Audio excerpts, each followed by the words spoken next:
Hi అండి. 'Nagarjuna' గారినైతే CM Revanth Reddy గారైతే పొగడ్డం చూసాం. రీసెంట్‌గా ఒక ఫ్లైఓవర్ ఆయన ప్రారంభోత్సవానికి వచ్చారు నిన్నే. వచ్చిన తర్వాత ఆయనైతే నాగార్జునపై అయితే ప్రశంసల వర్షం కురిపించారు. ఎందుకంటే 2 ఎకరాలు సంబంధించిన ల్యాండు ఉచితంగా ఫ్రీగా అనుకోవచ్చు ఒక రకంగా చెప్పాలంటే. లేకుంటే ఆయన హ్యాండ్ ఓవర్ చేసేసారు పూర్తిగా అయితే ఆ 2 ఎకరాలు కూడా. ఎందుకంటే అది కూడా చెరువు పరిధిలోకి వచ్చిందంట ఆ 2 ఎకరాలు కూడా.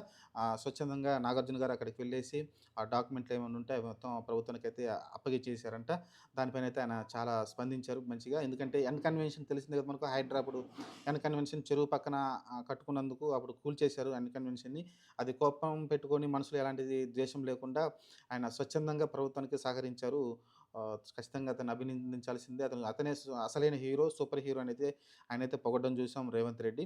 మరి చూద్దాం మరి. యాక్చువల్‌గా ఎన్ కన్వెన్షన్ హైడ్రా అయితే ఇప్పుడు కూడా నడుస్తూనే ఉంది కొన్ని కొన్ని చోట్ల. కొన్ని కొన్ని ఏరియాల్లో హైడ్రా ఇప్పుడు కూడా రియల్ ఎస్టేట్ పడిపోవడానికి కారణం కూడా హైడ్రా అనే చాలామంది భావిస్తా ఉన్నారు హైదరాబాద్‌లో. ఎందుకంటే ఏ అక్రమ కట్టడం ఎప్పుడొచ్చి మనం ఇల్లు కట్టుకోవడం స్టార్ట్ చేసినాక సగంలో ఉన్నప్పుడు హైడ్రా వచ్చేసి మీకు అనుమతులు లేవు. ఈ భూమి వేరే సంబంధించిందని వచ్చి హైడ్రా కూల్చేస్తే ఏం చేయలేము కాబట్టి, ఆ భయంతోటి రియల్ ఎస్టేట్ చాలా పడిపోయింది.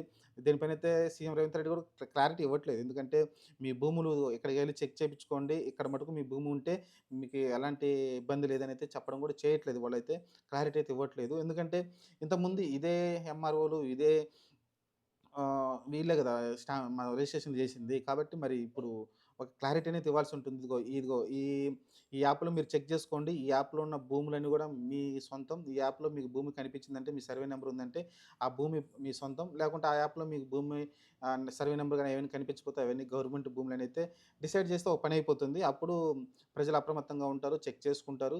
దానికొక సొల్యూషన్ అనేది ఉంటుంది. మరి చూద్దాం మరి. ఎందుకంటే ఇప్పుడు సడెన్‌గా వచ్చేసి ఎవడో చెరువు పక్కన అది లేకుంటే పూడ్చి చేసిన చెరువు అయ్యుండొచ్చు చెప్పలేం. అక్కడ భూములు పెట్టేసి రిజిస్ట్రేషన్‌లయితే చేస్తా ఉంటారు. అది ఎంఆర్ఓలు కూడా గుర్తించకుండా అలానే వదిలేస్తా ఉంటారు. ఆ తర్వాత రిజిస్ట్రేషన్ అయిపోయినాక తర్వాత వచ్చి రెవెన్యూ శాఖ వచ్చి చెక్ చేసి ఇది భూమి చెరువు కిందకొచ్చిందని పడేస్తే నాకు తెలిసి మధ్య తరగతి వాళ్ళు చాలా కష్టపడి డబ్బులు సంపాదించుకొని కొనుక్కొనుంటారు. వాళ్ళకి అన్యాయం జరిగినట్టే. చూద్దాం మరి. దీనిపైన ఒక సొల్యూషన్ తీసుకొస్తే బావుంటుంది. ఈ హైడ్రా అనేది పడగొట్టే ముందు ఒకసారి ఇది చెక్ చేసుకోమని చెప్తే బావుంటుంది. భూములు మీ పేరు మీద ఉన్నాయా? లేకుంటే ఆ భూములు ప్రభుత్వం భూములా? లేకుంటే పట్టా భూములా? అంటే ప్రజల భూములేనా? అని అయితే ఒకసారి డిసైడ్ చేయడానికి ఒక యాప్ లాంటిది, లేకుంటే ఒక వెబ్‌సైట్ లాంటిది పెడితే దాంట్లో ప్రజలు చెక్ చేసుకుంటారు. ఆ భూములు కొనకుండా ఉంటారు.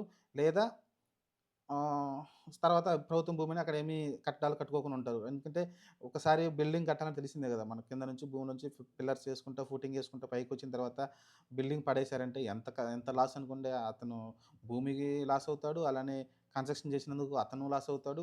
ఓవరాల్‌గా పెద్ద లాస్ వస్తుంది కాబట్టి దీనిపైనైతే కొంచెం అంటే ఒక కాన్సంట్రేషన్ చేసి ఒక క్లారిటీ ఇస్తే బావుంటుంది. హైడ్రా ఎక్కడికెక్కడికొచ్చి పడేస్తుందో అది క్లారిటీ ఇస్తే బావుంటుంది. చూద్దాం మరి దిశగా ముందుకెళ్తారేమో! ప్రస్తుతానికైతే 'నాగార్జున' పైన అప్పుడు కోపం ఏం పెట్టుకోలేదు. ఎన్‌కన్వేషన్ పడేసినందుకు సీఎం రేవంత్ రెడ్డి పైన ఆయనైతే స్వచ్ఛందంగా వచ్చి 2 ఎకరాల భూమి ఏదైతే చెరువు దగ్గర ఉందో దాన్నైతే స్వచ్ఛందంగా ప్రభుత్వానికి అప్పజెప్పారు.